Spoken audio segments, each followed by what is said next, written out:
My name is Julia Barrett. I walked into our 20-year high school reunion in a simple dark blue dress that barely stood out in the sea of designer gowns. And within 5 minutes, I was reminded exactly how invisible I'd always been to them. I still wore my Air Force ring under my sleeve, hidden on purpose. Nobody here would ever see it. That was exactly as I'd planned. Amy's gift had always been to cloak a jab inside a compliment. He hadn't changed much, still tall, still smug, still believing his presence was a gift. He approached, drink in hand, suit sharp as ever. A woman with a deep tan and a powder blue blazer squinted at me. The room's gravity seemed to pull harder, but I refused to be weighed down by it. I stood, adjusted the sleeve that hid my Air Force ring, and looked each of them in the eye. My voice calm from decades of war rooms and classified corridors, I told him I'd accepted an appointment to the Air Force Academy. "You're joking," he'd said, jaw set. "The military? You're throwing everything away. Come on, Mark, for old time's sake." "Oh," she said with mock concern, "not out of work, I hope." "I manage," I replied. "Just not behind a podium." Her lips pressed into a thin smile. "Always so mysterious." She turned, tugging Mark with her. "She learned to outshine me instead," I said. For years, I'd hidden my life behind government silence. "They thought I faded away," I said, "but I just moved off their map." Before she could respond, a hand touched my shoulder. I turned, Mr. Ellison, my old history teacher. The room was simple, anonymous. I slipped off my heels, unzipped my dress, and reached under the lining of my bag. "It's critical. You've got 48 hours. After that, extraction is mandatory." The call ended. I sat in the quiet, letting the blue light of the case reflect against my hands. The hum of the device was the only reassurance I had. There, in a case with no markings, was the thing that gave me purpose still, always. I opened it. The screen glowed blue, waiting for my touch. Fingerprint, retinal scan, voice code. His hair was grayer, his frame thinner, but his eyes were sharp as ever. I watched the lights shimmer across the grounds and whispered to the darkness, "One last night in the shadows." I had no medals, but I carried more scars than anyone in that ballroom. "Miss Barrett," he said warmly, "I'm glad you're here. I heard about your service, 2 internal actors. One breach point matching my old project file. Incoming call, DCI Cyber Command." I tapped to answer. "You wrote a paper in my class on information warfare. Urgent, Pentagon, standing authority updated. Direct extraction possible if required. You're the Axis. Still remember it." "Brilliant work," I blinked. If Helios collapsed, if the breach spread, there'd be no hiding. I stood, repacked the case, folded my uniform under the false bottom of my suitcase, and ran my fingers over the sleeve where my 1 silver star rested above the cuff. I'd written that paper the night after Mark broke up with me, typing through tears and the need to prove I could matter. Their laughter faded as I stayed, letting the wind cool my skin. Her eyes flickered to me, a smirk widening across her lips. "Oh, Julia, didn't know you were still here. Thought you'd slipped out like you always do." Mark dropped his hand. Amy hooked her arm around his. "Anyway, everyone's dying to know what the DOJ's youngest appointee and our top real estate developer are up to these days. I told them you two are still fighting over who gets to be crowned power couple of the class." Her gaze found me, sharp and cold. "And Julia, what about you? Still somewhere hot and dusty?" I remember telling him it wasn't throwing away. It was choosing something bigger than myself. He'd snapped. "Bigger than me, you mean?" Then he turned and left. No calls, no emails, just silence. The ballroom was shifting into smaller groups, the energy looser, now alcohol flowing. Across the room, Amy leaned into Mark, whispering something that made him laugh. When she saw me watching, she didn't look away. Olivia was at the edge of the bar, wine in hand, watching everything with quiet amusement. I joined her. "That looked brutal," she murmured. I smiled faintly. "Which part?" "All of it," she replied. "You look better than all of them, by the way." I doubt they'd agree. Doesn't matter. Truth isn't a popularity contest. I said, something like that, and walked out to the balcony as my encrypted phone buzzed softly in my purse. "Wait, weren't you in the Air Force?" "Yeah, that's right. You left after sophomore year to enlist." The wind curled around me, cool and quiet, carrying the music and laughter from inside. I watched the treetops sway above the golf course, distant and dark. Down there, the lights from the resort spilled gold into the grass, but up here it was silent and unfamiliar peace. A man behind her chuckled. Seriously? You were in the Air Force? What did you do? Type reports. The balcony door slid open. Mark, he found me, half a drink in already. There you are, he said. You always did like standing at the edge of the party. I didn't disappear, Mark, I told him. I just stopped explaining myself. He scoffed. You always were good at mysterious answers. I started to leave, but he caught my wrist lightly, just enough to pause me. You could have been somebody, Julia. I met his gaze. I am somebody. Just not someone you'll ever recognize. I didn't answer. He leaned on the railing closer than I wanted. You really had a future, Julia. Top of the class, debate champion. Everyone expected you'd go to law school. Then poof, you just vanished into the Air Force. I never understood that. Drive trucks? Laughter scattered around the table. Mark looked delighted. Amy said nothing. He leaned in with a smirk that time hadn't softened. Julia, he said, still stationed overseas? Or did you finally settle for a desk job somewhere in the Midwest? I gave him a polite smile. Nice to see you too, Mark. He laughed. Come on, I'm teasing. But seriously, didn't you study law? What happened?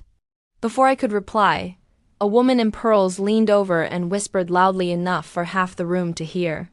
Didn't she drop out of law school? Such a waste. She was so bright. I found my seat at a table tucked near the buffet trays and close to the exit.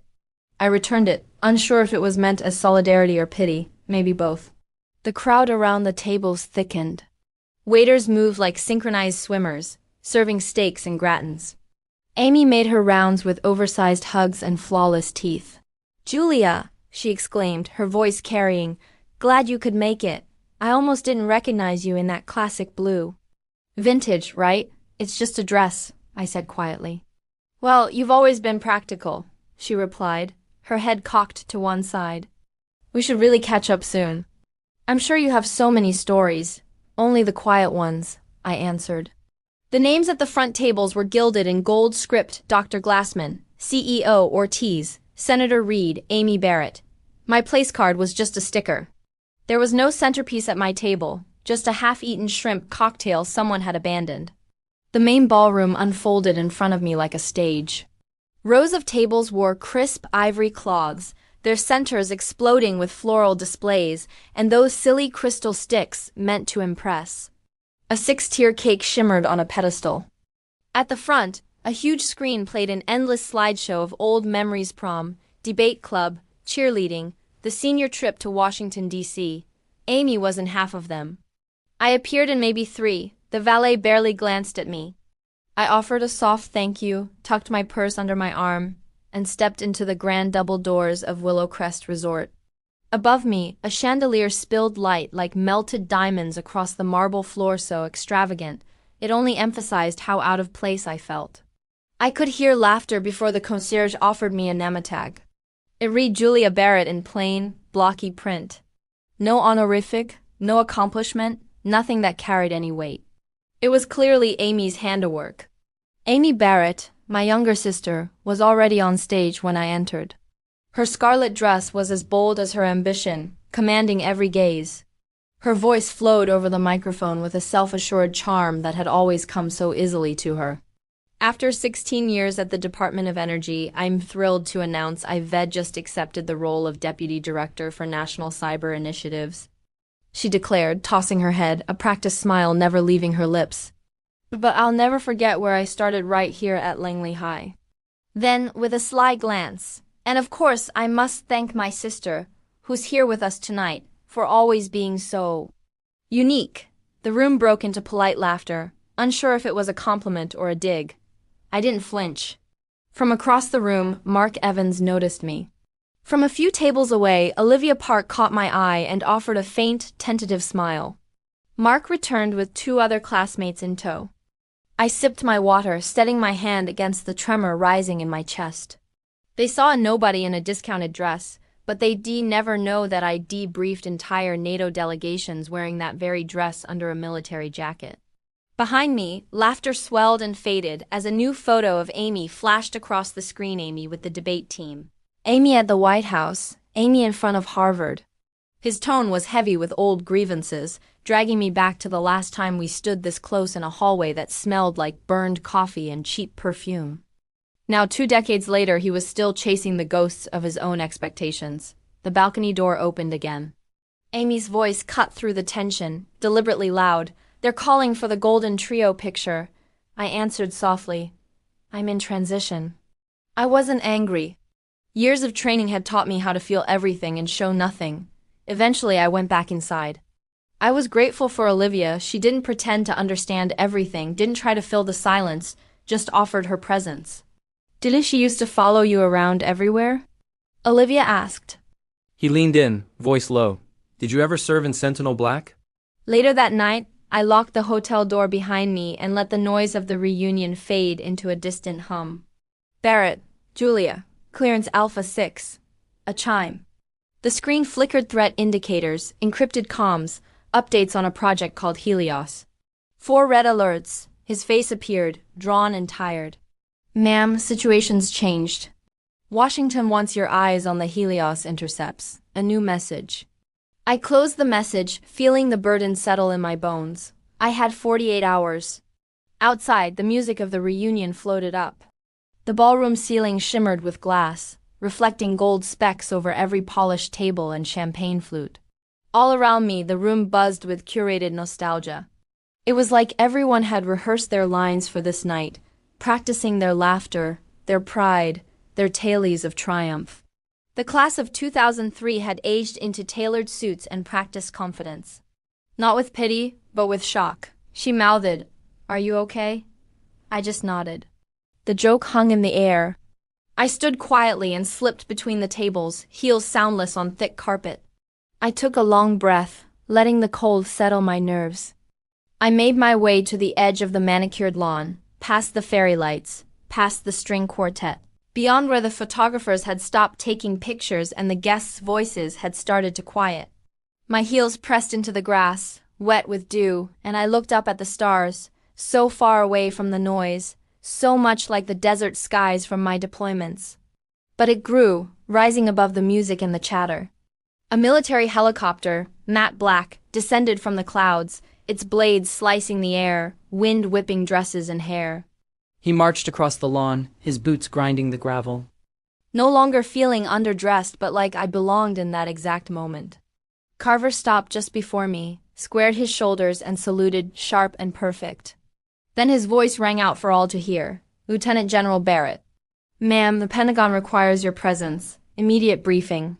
He didn't even glance at the crowd. His eyes were on me, unwavering. All eyes turned to her. She had lost a shoe, clutching her purse like a lifeline, her dress sparkling but her face pale. "I thought you'd dropped out law school. The academy, Cameras began flashing. Olivia moved to stand beside me, her hands shaking. "I don't get it. How did you hide this?" "I wasn't hiding," I told her. "I was serving." Her eyes were shining, not with confusion or pity, but with pride. She said, "You really are the Axis." I managed a faint smile. Sometimes silence is the sharpest weapon. Mark tried again. As I climbed aboard, the world below blurred into a sea of faces, cameras, and flickering lights. Amy's voice was everywhere, her podcast, her social feed, hashtags trending with my name. General Morrison waited in the ops suite, standing tall, chest covered in medals that said everything without a word. "Yes, sir. Good, because this one's both political and personal." He passed me another file and a map behind him lit up, red pulses racing across it. Inside the classified command center, everything was quiet, the air dense with secrets and urgency. There were hate messages too, trolls accusing me of faking it all, people posting videos of me stepping onto the helicopter. Civilian disinformation sensors flagged Julia Barrett as a national target. Amy hadn't just called me out. Every memory sharpened in the too bright light. And somewhere deep inside, a resolve was building. I had spent a lifetime serving in the shadows. Now, the shadows had finally come looking for me. She'd fed me to the wolves. Deep state cosplay, one caption said. Some people clapped. Others just stood, staring. As we lifted off, I looked back one last time. The world isn't made of secrets anymore. It's made of who tells the loudest story. I nodded, the old ache mixing with new steel. Understood, sir. Don't let them write your legacy for you. Julia, you need to hear this. Mark just told me something Amy did years ago. It's connected. She deleted a file. Please don't ignore this. I'd always thought silence protected me. But sometimes silence just gives liars a stage. Amy's eyes were burning. She was still recording. Julia, please, can we talk? I was wrong. I never saw you. It's not just gossip. It's an operation. I understood at once. My sister, I said. Correct, she's gone public. Claims you used your rank for personal validation. She's calling it the myth of the silent general. I closed my eyes, feeling something old and painful wake up inside me. That's the thing, I said quietly, not looking back. You never tried. Julia, you're in the military. Then, from somewhere in the back, someone started clapping. Just a few hands at first, then more, like a wave moving through confusion. Ma'am, we need to move. 8:01 minute. It wasn't loud. It wasn't coordinated, but it was enough. Her expression wasn't embarrassment anymore. It was calculation, already spinning a new story. As the crowd shifted, phones lit up, voices turned to captions. Amy pulled out her own phone. She opened a recording app, her voice smooth and measured. This is Amy Barrett, live from Willow Crest, where a surprising truth is unfolding. I stepped forward into the lights, into the center of the lawn, where the whispers grew louder. I didn't raise my voice. I didn't have to. I thought you said I was making coffee in Montana, I answered calmly. It hovered, floodlights blazing into the crowd, scattering petals and napkins. Guests backed away, shouting, phones in hand, confusion turning to fear. People looked up, confused, as the lights on the grass flickered, white specks replaced by harsh, focused beams from above. A sound cracked through the night like a warning. Glasses shattered, someone screamed, a child clung to her mother's leg. Inside, Amy's voice echoed through the speakers. Mark's wine-soaked jokes, the AMC's attempts at charm, my encrypted phone vibrated. Extraction cleared. Helipad ETA, 6 minutes. Mark called out after me, but I kept walking. There was nothing left for me to hear. The hallway outside was dim, lined with framed photos of school plays and sports teams. A gasp. Another phone dropped. A wine glass shattered somewhere behind me. I heard Mark's voice, lost in disbelief. Amy stood frozen, her mouth open, her eyes wide, her champagne flute tipping over, sending a streak of gold down her dress. They didn't even realize I was watching from the edge of the world they had built for themselves. She whispered just loud enough for those nearby to hear. Oh my God, Julia. Carver handed me a folder, black, heavy and sealed. He dropped his voice so only I could hear. Target movement confirmed 2 hours ago. Pentagon wants your recommendations. Helios window is closing fast. I nodded, jaw set. Any casualties? Not yet. But that won't last? The entire crowd was silent as Colonel Carver repeated, Lieutenant General Barrett. I'd never said my title in public, but now it roared over the crowd like a secret breaking free. I remembered telling Olivia years ago, I don't need their applause. I just want them to see. I never expected that wish to come true like this. I paused in front of one, seeing my younger self barely visible behind the others. I barely recognized that girl. Mark was a few tables away, raising his glass for a toast. To Amy, he said. Our own Iron Lady, proof that leading from the front is always better than hiding in the shadows. Unless you're peeling potatoes on a base in Montana. The laughter was louder this time. Amy feigned embarrassment, her hand over her heart. Olivia didn't clap. I sat at table 14 again, between two ex-varsity swimmers turned venture capitalists and a woman who now ran a skincare company out of Los Angeles. None of them remembered my name. Their smiles were polite, fleeting, before they returned to each other, discussing business mergers and ski trips and private schools for their kids. I didn't mind. In some ways, it was a relief. After so many years of having to prove myself, invisibility felt almost peaceful. Over time, you see who rises, who leads, and who, her eyes skimmed over me for just a second, who watches from the wings. Laughter, carefully measured, rippled through the crowd. She thanked her mentors, her team at the Department of Energy, her teachers from Langley High, especially those who encouraged ambition over comfort. The crowd clapped. Then her voice slid like a blade under velvet. I think we all know someone who prefers to fade into the background, and that's okay. Not everyone can or wants to stand in the light. Her smile was sweet as poison. The band finished a song, and the MC took the stage. He was bald now, but still had the big voice of the old prom DJ. Tonight, he announced, we celebrate the 2003 Most Distinguished Alumni Award. This year, the vote was unanimous. Please welcome our Deputy Director of National Cyber Initiatives, Amy Barrett. Thunderous applause. Amy floated onto the stage, every step perfectly measured, her crimson dress catching the spotlight. She paused for just the right amount of time, letting the room fall silent before she spoke. I'm honored and a little stunned, she began, her voice echoing with practiced humility. I didn't flinch, but I saw Olivia looking at me. The MC called for another round of applause. Any generals in the room tonight? No? Maybe next time, huh? Outside, the night air wrapped around me.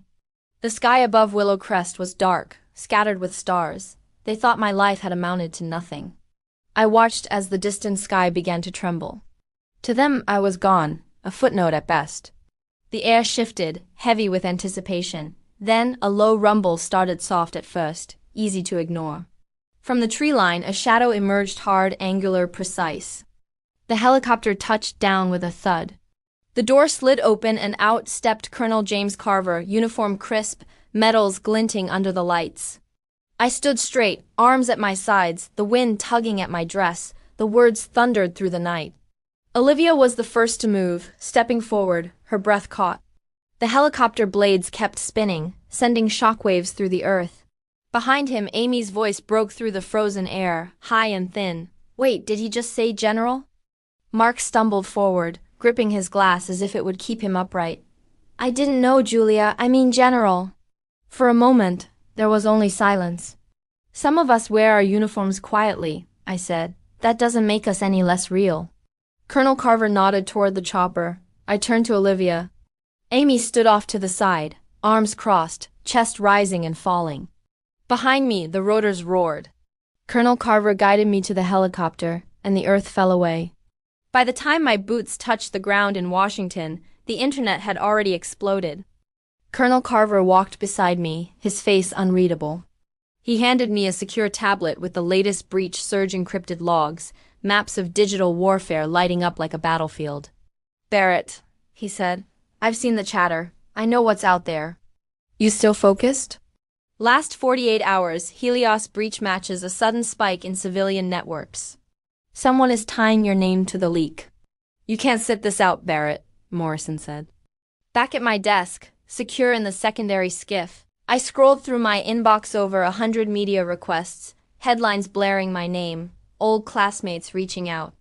I rubbed my temples, but the next notification was worse. A voice note pinged in from Olivia. The Pentagon's walls felt closer than ever.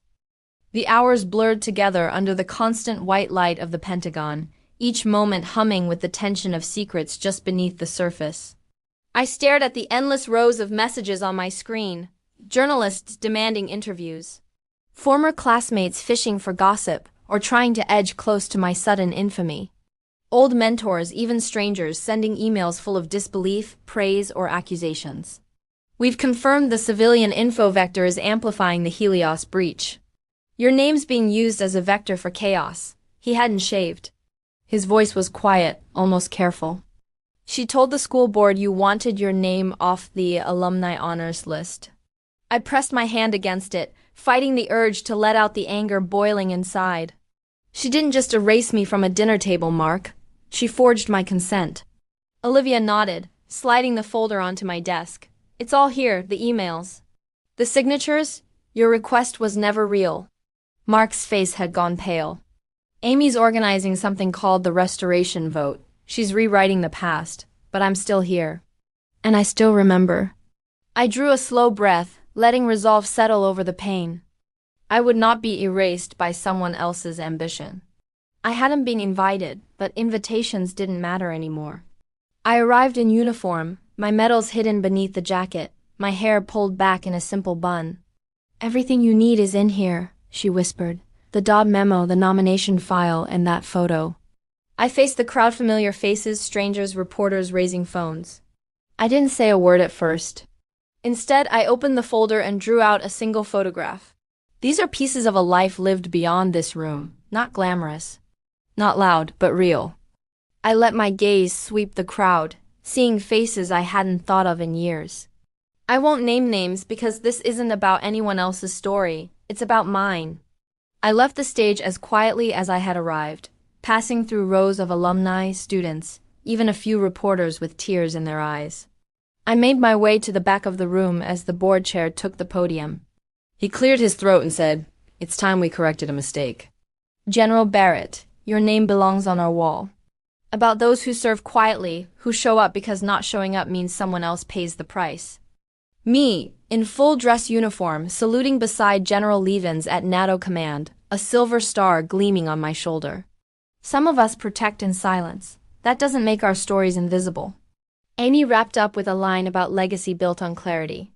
As she stepped away from the mic, I moved forward, boots echoing on the carpet. The alumni board chair spotted me. "Lieutenant General Barrett," he said, uncertain. I asked for 3 minutes at the podium. Amy had gone still, eyes wide. The room was packed, alumni, students, press. On stage, a banner read, "Legacy and Leadership Celebrating 20 Years of Excellence." Amy stood at the microphone in a pale suit, pearls gleaming. Her smile was as sharp as ever. Class of 2003, first chair in orchestra. Founder of the International Relations Club, voted most likely to be a professor. A ripple of laughter, nervous and real. I served because I believed in a country that didn't always believe in me. I didn't wear a name badge for applause. I'm here to remind you that truth is louder than applause, and much harder to erase. I met the eyes of the board chair. You can scrub names from walls, but not from memory and not from history. I closed the folder and stepped away. I wore one to remind myself of my purpose. Being forgotten is hard enough. Being rewritten, that's war.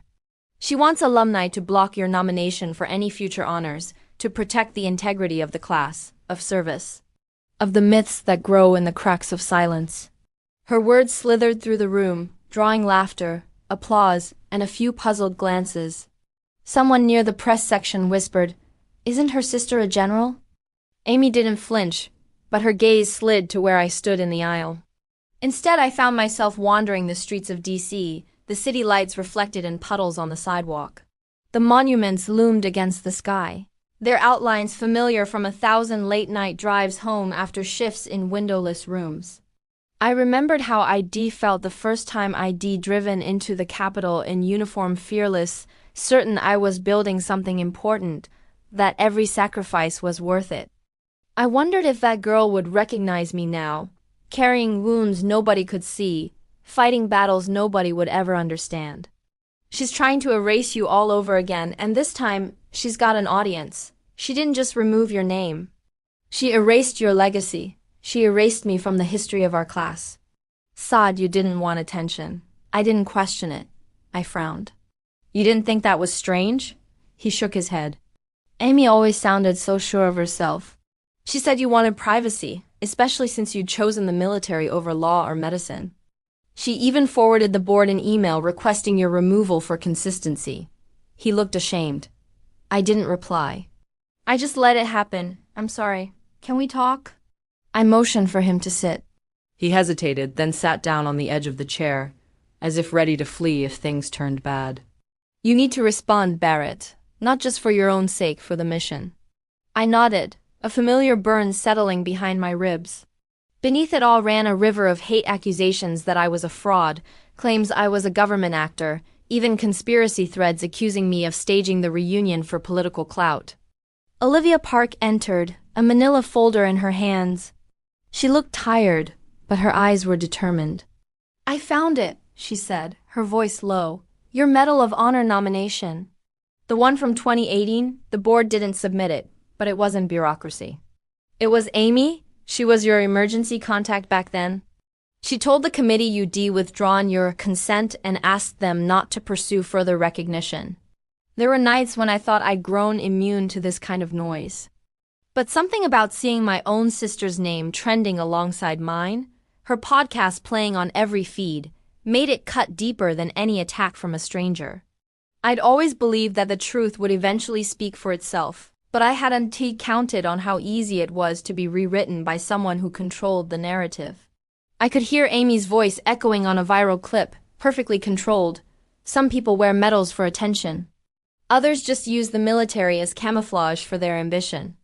Did I post a long statement, begging for understanding from people who had already decided what to believe? The world outside those Pentagon walls was a battlefield, but it was all noise, clicks, shares, opinions, and a million versions of reality, none of them mine. She didn't say my name, but everyone knew. Her followers began dissecting every moment from the reunion, speculating about what I had hidden, why I'd chosen silence, what my real motives were. I let the phone fall silent. For once, I let myself feel how much it hurt. There was a sharp sting to the knowledge that your own blood could weaponize your story and feed it to people who didn't even know you existed a week before. A secure call alert flashed on my tablet. I answered, and General Morrison's face filled the screen, grave as always. But what did it even mean to respond? Did I call a press conference, step into the spotlight, and shout the truth? A knock at my office door startled me. Mark Evans stepped in, suit rumpled, exhaustion etched around his eyes. "I should have told you years ago," he said finally, running a hand through his hair. "About Amy, about what happened after you enlisted." I stood, walking to the file cabinet behind my desk, the cold metal grounding me. There was another knock at the door. I stared at her. The shock was physical, like being punched in the chest. I turned away, swallowing down the betrayal. It was more than rivalry. Amy had crafted a version of me so small that even my victories disappeared with a single email. A message buzzed on Mark's phone. He checked it, then looked up at me, his worry turning sharp. I met his eyes, the weight of 2 decades of silence settling between us. That night I didn't sleep. By morning I'd made up my mind. I would not let Amy's version of my life be the one that endured. The reunion's final event was a ceremony in the old school auditorium. She spoke of success. Olivia found me near the side door, pressing a thick folder into my hand. As I climbed the stairs, I could feel 100 eyes burning into me. I didn't look at Amy. I held the photo high, silent. The room went breathless. Then I spoke, my voice clear even. "My name is Julia Barrett." I pulled out copies of operation briefs heavily redacted but unmistakable and letters of commendation. I let the silence hang. Cameras clicked. Someone near the front wiped their eyes. "I'm not here for praise," I said. No cheers, just a hush, a kind of reverence I'd never expected from this crowd. As I walked out into the corridor, my phone vibrated again. This time, the White House was calling. The call from the White House didn't feel triumphant. It felt like a responsibility settling on my shoulders again. Colonel Carver brought the official envelope, blue and gold, heavy in my hand. I opened it slowly. The text didn't feel real. The presidential liaison reappeared on the screen. "General, the president would like to discuss a defense advisory role." The south lawn was transformed, white canopies stretched across the grass, rows of seats in military perfect alignment, flags lining the breeze. "Today, we honor not just a soldier, but a sentinel. A woman who spent 20 years walking through conflict, diplomacy, and secrecy, not for fame, but to protect others from its cost." I used to believe silence was strength, I told the crowd, my voice steady. That to serve meant to disappear. But I've learned something else. I looked her in the eye. "You lead anyway. And you document everything." Amy entered, no makeup, her hair pulled back in a loose ponytail, jeans and a navy blazer. She waved awkwardly. "Hope I'm not interrupting." I raised my eyebrow. "You're on base?" And in the center, a portrait of me, half shaded, half in sunlight. Command isn't about being loud. It's about being present, especially when it's hardest. They nodded, taking notes, eyes alert. I looked out the narrow window, sunlight slanting across the linoleum floor, and let myself hope that maybe, for once, my story would outlast the noise. As the session ended, I returned to my desk. A single red light was blinking on my encrypted tablet. I opened it. Helios needs eyes. Request. Urgent Cyber Task Force. High threat. Clearance. Black. I stared at the message, my pulse calm but ready. At the top, they'd written in big, looping letters, "Our General." I swallowed hard, unable to speak for a moment. "Thank you," I managed, voice thick. "I'm working on a documentary, Women in Command. Thought I'd start where I should have started years ago." Her voice was quieter, humbled. "It's a long way from podcast drama," I said. She shrugged, her lips twisted in a crooked smile. "People change." They laughed, but it was a laughter that came from understanding, not mockery. These young women and men were there to learn the truth behind the legend, the part of command that I isn't about shouting, but about showing up when it's hardest. We don't serve for applause, but sometimes it's good to know we were never truly invisible. The applause was gentle this time, almost like an embrace. I turned back to the president, who shook my hand with both his and whispered, "Just for me, you're not done yet, General." Lieutenant General Julia Barrett chose silence. "Today we choose to speak her name aloud. Today we say thank you." I chose instead a classroom at Fort Liberty, a plain, windowless lecture hall with 30 cadets and the hum of ancient ventilation. The nameplate read, Lieutenant General Julia Barrett, but the title felt smaller now, almost unnecessary. I was there to teach, not to impress. The course was Ethical Leadership in Asymmetric Environments. "They want to publish it," she said, leading in silence lessons from the field. "They want us as co-authors. You in?" I looked from Melissa to Amy, the two people who had forced me to face truths I'd hidden from myself for too long. I nodded once. "Let's do it right this time." We talked through dilemmas that didn't have right answers. We argued about leadership when no one is watching, about what to do when the rules blur. He lifted the ribbon from its case and placed the medal around my neck. The sun caught the gold, blinding for a moment. Uniforms glittered. The orchestra played something soft and noble. My own service blues had never felt so heavy, each bar but steady, earnest, a kind of recognition I'd never believed I'd receive. Somewhere in the back, a child clapped too hard, his voice high and proud. An old veteran took off his cap, pressing it to his heart. As I turned to leave the stage, a young cadet stood at the foot of the stairs, impossibly young, chin up, eyes shining. "Thank you, ma'am," she said and saluted. I nodded in return, saying nothing, and for a moment, the applause faded into a soft, reverent hush, and ribbon waited with choices I'd made in silence. Beyond the platform, hundreds of faces watched. Cadets, senators, journalists. Somewhere in the crowd, Amy sat with Melissa, hands clasped together, expression unreadable. She clapped, but there was no performance in it, just presence. "Formal documents will follow by week's end. Congratulations, ma'am, on behalf of the nation." The call ended. I stepped out, walking a side path behind the Pentagon, where the air was cold and the world felt distant from all the noise. The President of the United States takes great pride in awarding the Medal of Honor to Lieutenant General Julia Barrett. I stared at the words, feeling only the memory of all the years spent alone in dark rooms with screens full of data. Voices in my ear, decisions that carried lives in their shadow. There were no tears. There wasn't even a smile. Just a long, steady breath and the sense that I was finally seen, but not in the way I'd ever imagined. Heavier than any medal. The voice on the other end was calm and efficient presidential liaison, young, too formal, almost nervous. "General Barrett, the President is awarding you the Medal of Honor for acts of valor above and beyond the call of duty. The ceremony will be public on the South Lawn with full honors.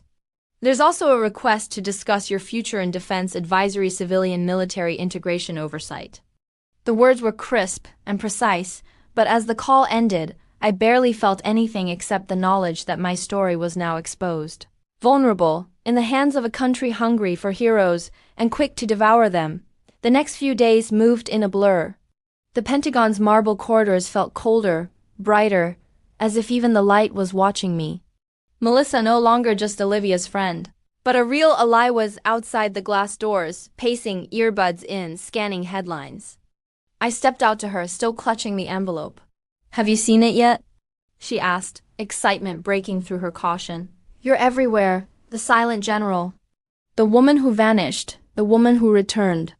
She held out her phone to let me hear a reporter's quote. She carried the burden of command without ever asking for a podium.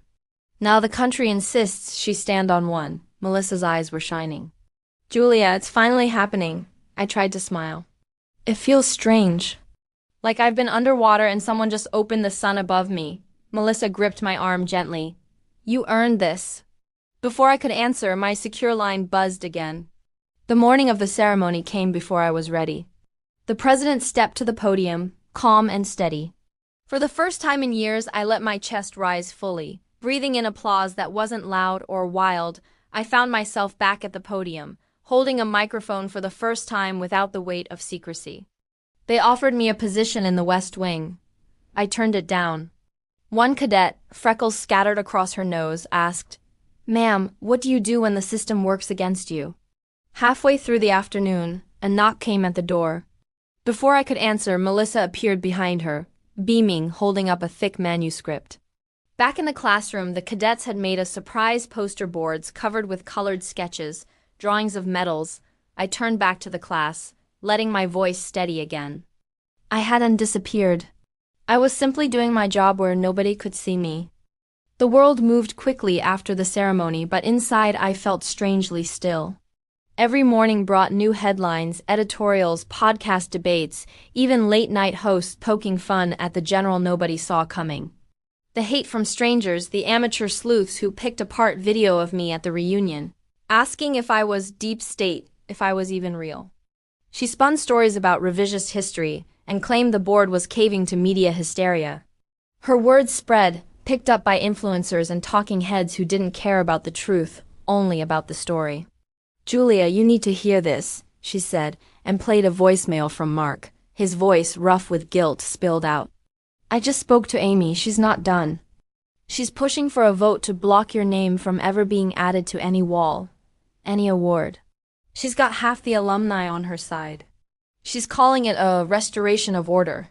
The anger in his words was new, a crack in his old, easy confidence. I watched it all, equal parts hurt and angry, amazed that even now she couldn't let go of the need to control the narrative.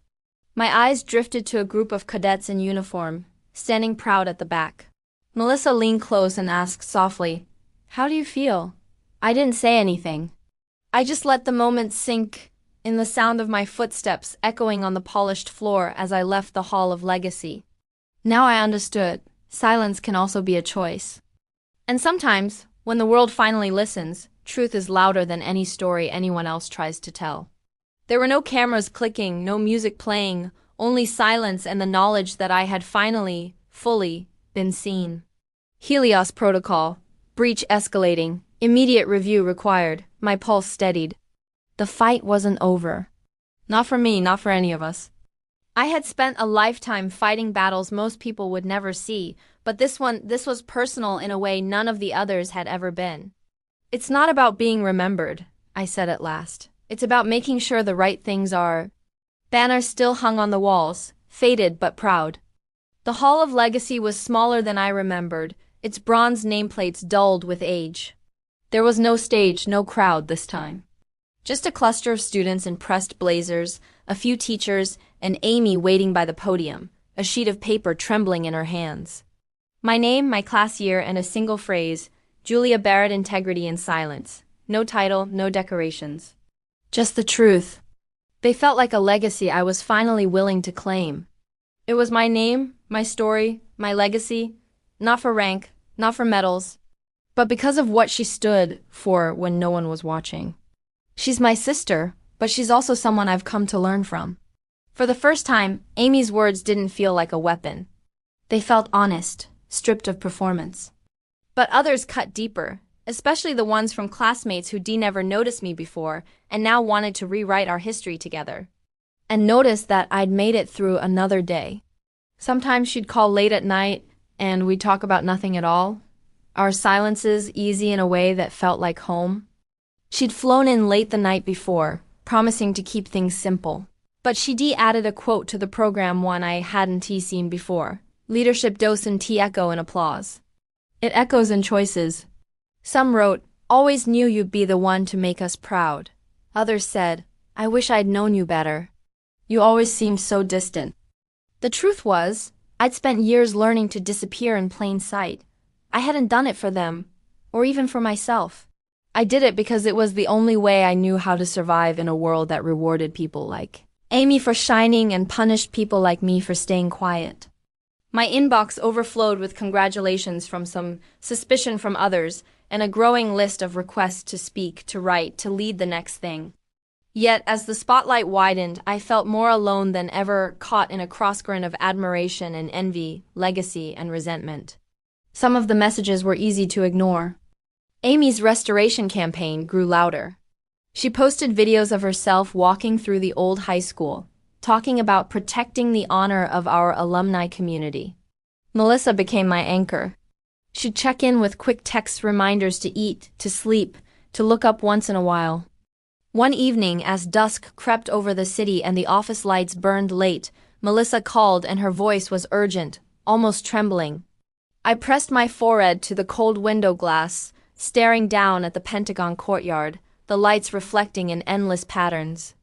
The next morning, I walked along echoing halls of the high school.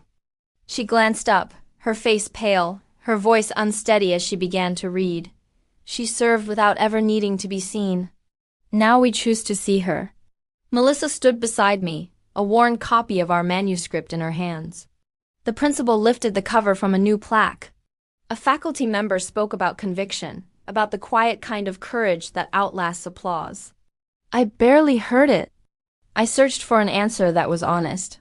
From the edge of the crowd, a young cadet whispered to her friend, "She's the reason I applied." For years, I'd lived with the fear that silence was the same as erasure. But just as I stepped outside into the daylight, a new message flashed on my encrypted tablet turgent. And as I turned back to face the world, the old shadows no longer felt like a prison. The days after my meeting with Amy felt different, lighter somehow, even with the work piling up and the headlines refusing to fade.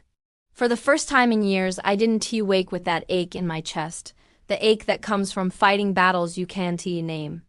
But I insisted on a subtitle, Lessons from the Shadows. I stood on stage in front of rows of young women, cadets in uniform and college students in jeans, faces lit with hope and ambition. They asked real questions, hard ones. "Did you ever want to quit?" She didn't try to interrupt or claim credit. When the crowd thinned, she approached me, her eyes clearer than I'd seen in years. "I read the book," she said softly. "It made me think about all the ways I kept trying to be seen, and how I never saw you." "I'm sorry." There was nothing rehearsed about her apology. This time it was just two sisters in the quiet, each finally willing to meet the other's eyes. I felt the old ache returning, but this time it wasn't pain, it was relief. The kind that comes when secrets no longer have power over you. My secure tablet blinked, a reminder that the world hadn't stopped turning, that new threats were always on the horizon. Not anymore. The work would go on. The shadows would always return. But I was ready for them, because now I knew who I was and I was no longer afraid of being seen. I looked at the screen, then back at the medal, and finally at the photo. For the first time in my life, I didn't feel like I was vanishing into the silence. I felt grounded, real, present. After the ceremony, I shook hands with students, took photos, signed copies of the book. A freshman cadet hugged me and whispered, "Thank you for showing us it's okay to be quiet. It's okay to lead in our own way." How did you know when to speak up and when to keep quiet? I told her about the first time I'd felt invisible in that old high school. I stood in uniform as the principal spoke of courage. Not just on the battlefield, but in the quiet moments when no one is watching. Melissa read aloud a passage from our book. Leadership isn't a performance. It's a choice you make every single day, especially when it would be easier to step back into the shadows. And she told me how she'd felt invisible in our own family. For years, I thought I had to outshine my sister to find my own worth. But I know now her light didn't dim mine. She made space for me, even when I tried to erase her. Julia taught me that sometimes real power comes from standing beside someone, not in front of them. I realized that sometimes we spend so long competing for love and attention that we forget we both just trying to matter to someone. What if you do everything right, and it still isn't enough. I answered them honestly, letting the pain and pride of my journey show. There were days I wanted to run. There were days I wondered if silence was a kind of cowardice. But what matters is showing up again and again and again when nobody is watching. I read through each chapter, reliving the hardest moments, those endless nights in war rooms, the hollow hotel rooms between assignments, the briefings where I knew every word might change someone's fate. Writing it down didn't make the pain go away, but it did something else. It turned all the silent sacrifices into something solid, something I could hand to another woman and say, "Here, this is what it cost," but it was worth it. I still had enemies, still had doubters, still had a sister struggling to make peace with her own choices. But there was something in me that had shifted, an understanding that my worth wasn't something anyone else could give or take away. Melissa sent over the final manuscript for our book. The publisher wanted to call it Leading in Silence. The launch event for the book was a blur. Afterward, cadets formed a line to speak with me. One by one, they pressed notes into my hand letters, scraps of paper with trembling handwriting. "You're why I enlisted. I want to serve with integrity." 2. I thought I was alone. Their words meant more to me than any medal or headline.